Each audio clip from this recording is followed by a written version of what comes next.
Nous sommes le 16 juillet 1990, à 4000 mètres d'altitude.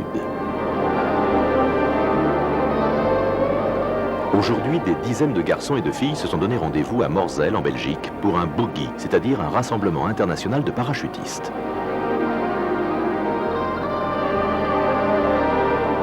Ce sont tous des amoureux du saut, des fêlés de la chute libre.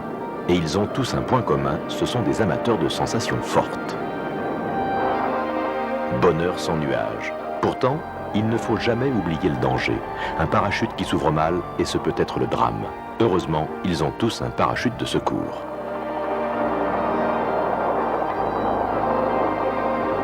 Ils sont tous là pour s'amuser.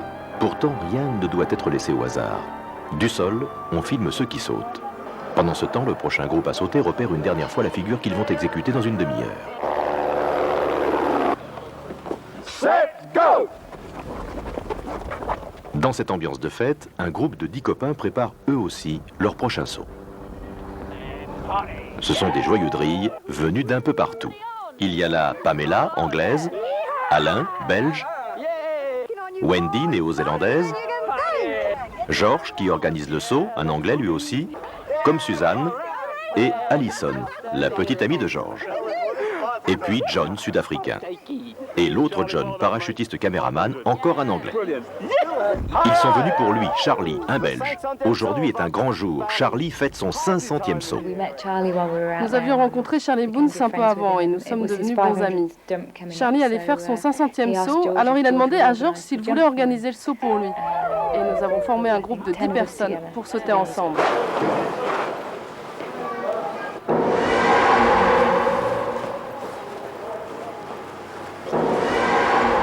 La répétition est terminée. Maintenant, il faut plier le parachute. C'est un moment de concentration intense. Leur vie dépend de la précision de leurs gestes. Hey, Bruno! Coïncidence, Charlie aperçoit soudain Bruno Brocken, un ami belge de longue date. Tu veux le filmer? Ouais. Tu as le temps? Ça va? Tout ce que Charlie m'a dit, c'est je fais mon 500e saut, est-ce que tu peux venir nous filmer? Et je lui ai répondu, je vais essayer d'être prêt. George, il va organiser le saut pour nous. Hein? George, this is Bruno. Charlie s'occupe des présentations. C'est la première fois que Bruno et Georges se rencontrent. Immédiatement, ils sympathisent. On a le contact facile chez les parachutistes. Avant de sauter, Bruno doit préparer sa caméra. Il faut la fixer solidement sur le casque. Bruno est un caméraman professionnel, spécialiste des séquences de chute libre. Il est connu dans tout le circuit pour la qualité de ses images. Il a déjà sauté 4000 fois, mais cette fois-ci, s'il ne se dépêche pas, il va rater l'avion.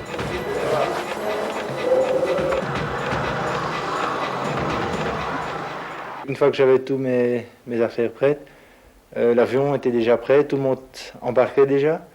Et moi j'étais encore dans l'hangar, donc j'ai dû prendre un vélo pour arriver à temps à l'avion.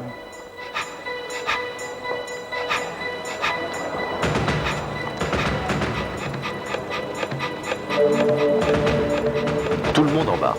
Il ne manque plus que Bruno qui pédale comme un fou pour rejoindre l'avion.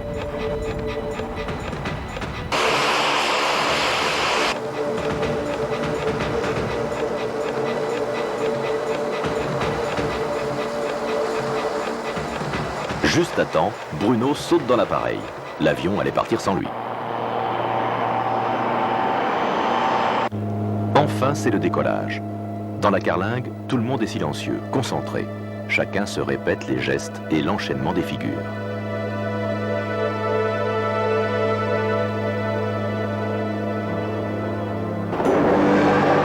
Après un quart d'heure de vol, la trappe s'ouvre.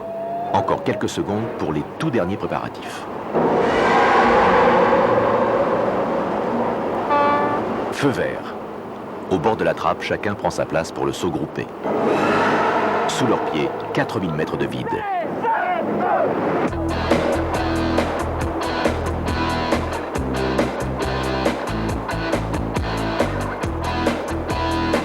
En moins de 10 secondes, ils ont déjà chuté de 500 mètres. C'est le temps nécessaire pour mettre en place la figure. À son tour, Bruno s'élance. Pour bien filmer toute la figure, il doit rester au-dessus du groupe.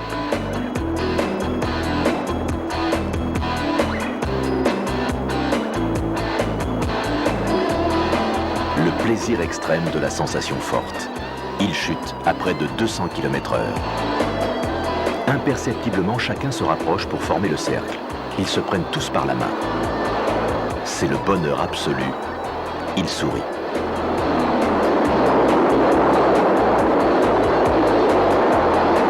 Au-dessus, Bruno immortalise l'événement. Tout va bien.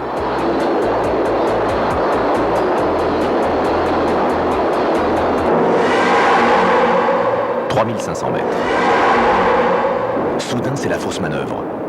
Le parachute de Suzanne s'ouvre brutalement. Le choc est d'une extrême violence. À 150 km/h, le groupe explose, tout le monde est sonné. Mais pour Charlie et George, c'est le drame. Charlie Boons a le visage en sang, il est à moitié assommé. Pour George Pilkington, c'est beaucoup plus grave, il est inconscient et en chute libre. Les uns après les autres, les membres du groupe ouvrent leur parachute. Mais George tombe, il est toujours sans connaissance. Le seul qui comprend vraiment le drame qui est en train de se passer, c'est Bruno Brocken. Alors aussitôt, il plonge pour tenter de rattraper George.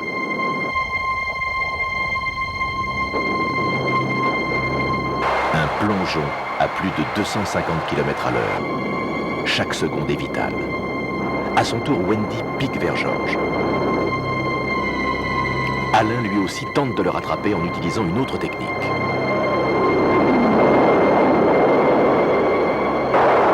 Le corps complètement désarticulé, George Pilkington poursuit sa chute infernale à plus de 50 mètres à la seconde. 800 mètres plus haut, Charlie reprend ses esprits et dans un dernier réflexe, il déclenche son parachute. Si personne ne le rattrape, dans 40 secondes, George Pilkington va s'écraser au sol. Tout va trop vite, la terre est trop proche. Wendy doit abandonner et ouvrir son parachute, tout comme Alain. Seul Bruno peut encore sauver George.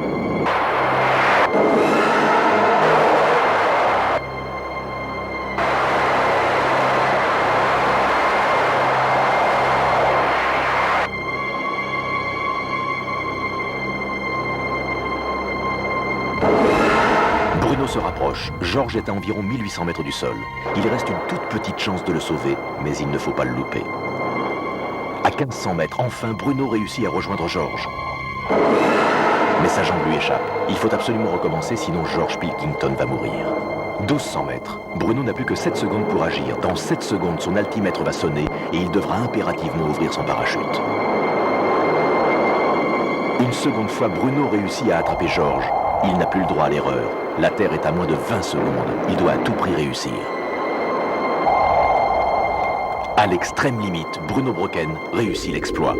Après avoir ouvert le parachute de George, j'ai ouvert le mien. J'ai essayé de regarder où tout le monde était. Mais comme il y avait un peu des parachutes partout, il y en avait ouvert à 4000 mètres, il y en avait à 2000 mètres. Je ne savais pas très bien où tout le monde était. Les uns après les autres, les membres du groupe atterrissent en ordre dispersé. Sous son parachute, George ne donne toujours aucun signe de vie. À son tour, Charlie touche terre. Le choc est brutal. George lui dérive toujours entre ciel et terre. Au sol, les amis de Charlie viennent tout juste de réaliser la gravité de l'accident.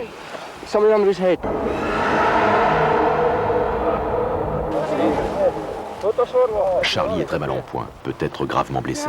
Tout le monde s'empresse autour de lui, mais Charlie réagit à peine. Aussitôt, John se précipite pour prévenir les secours. À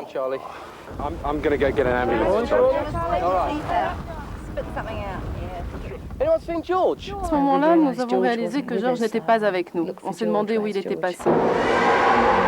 George Pilkington approche, inerte, sous son parachute.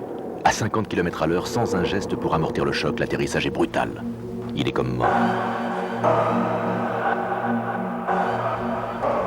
On a couru vers lui. Il était KO, inconscient. George! George! George! George! Oh, God. Allison est paniquée. Malgré les appels de ses amis, George ne réagit pas. George! Talk to us. Where's the ambulance? Right, can we get him on his side? En quelques secondes, l'ambulance est là. Est-ce qu'il est arrivé? À son tour, Suzanne arrive. C'est l'ouverture intempestive de son parachute qui a provoqué le drame. mais elle l'ignore encore. Vous savez, vraiment, je n'ai pas réalisé ce qui s'était passé. Je ne me suis rendu compte de rien, j'étais sonnée, à moitié dans le brouillard.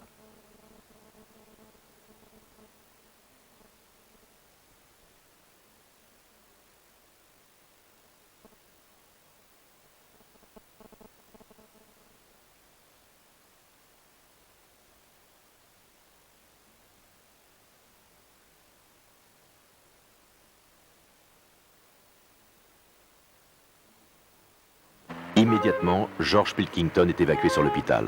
Pour tous ses amis, une longue et angoissante attente commence.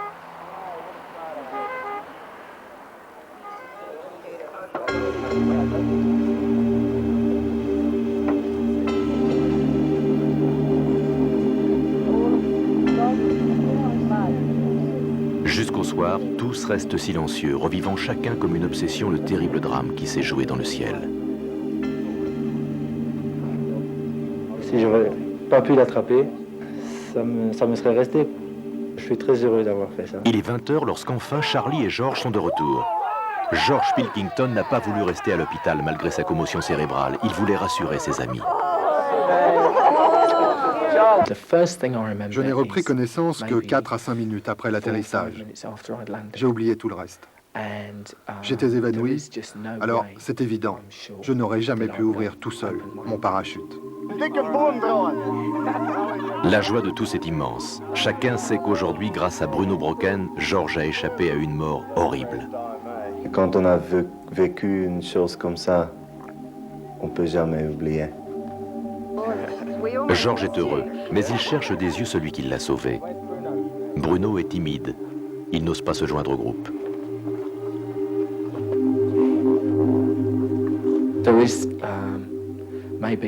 Dans le monde entier, il n'y a seulement qu'une poignée de gens capables de réussir ce que Bruno a fait pour moi. J'ai vraiment eu de la chance, parce que Bruno était là.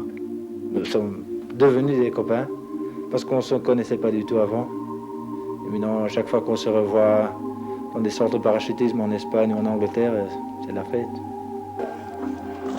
Oui, depuis ce jour de juillet 1990, une immense amitié est née entre ces deux hommes.